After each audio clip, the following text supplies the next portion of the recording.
Hello friends, चला तर मग आपण आता वेलची विषयी माहिती जाणून घेऊया. एक, केरळ, मलबार, म्हैसूर, कुग्र, मद्रास, महाराष्ट्रामध्ये वेलचीची लागवड केली जाते.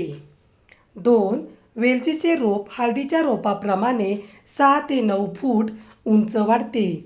त्याची पाने 1 ते 2 फूट लांब, 3 इंच रुंद व खालील बाजूस मखमलीसारखी असतात.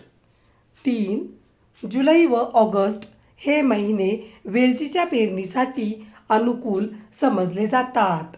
वेलचीचे झाड 6 ते 7 वर्षापर्यंत वेलची देत राहते. 4, लहान व मोठी किंवा बारीक व जाड असे वेलचीचे 2च प्रकार आढळतात.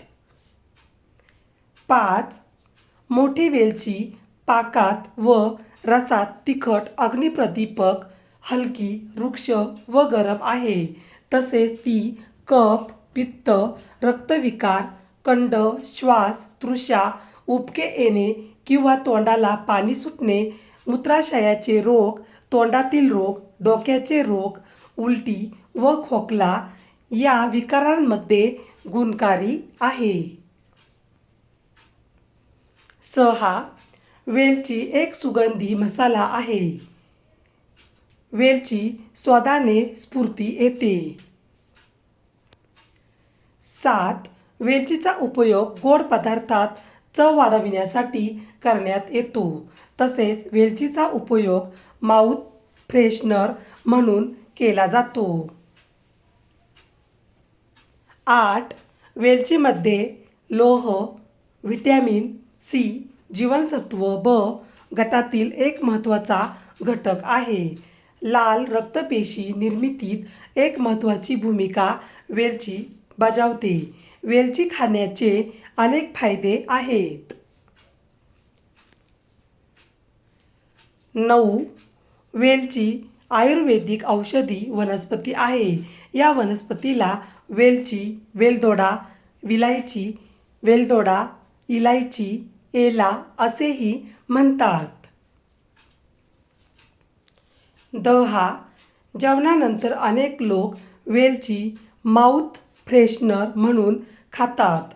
असे असले तरी वेलचीने गॅसची समस्या दूर होते. तसेच पचनासाठी वेलची मदत करते. पोट फुगलं किंवा जळजळ होत असल्यास वेलची यातून तुमची सुटका करते.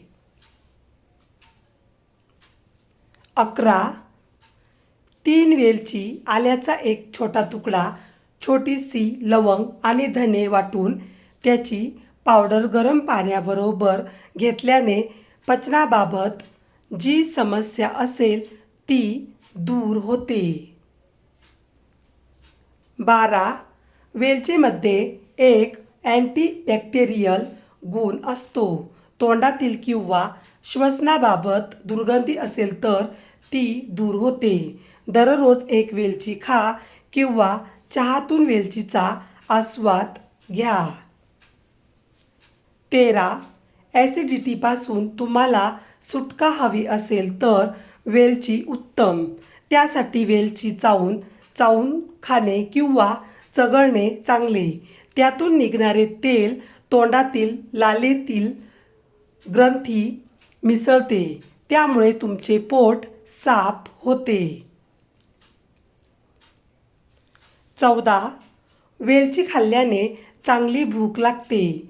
वेलची चावून खाल्ली तर ॲसिडिटी दूर होते. शिवाय होणारी जळजळ थांबते. 15, खोकला, सर्दी, छातीत होणारा कफ दूर करण्यास वेलची मदत करते.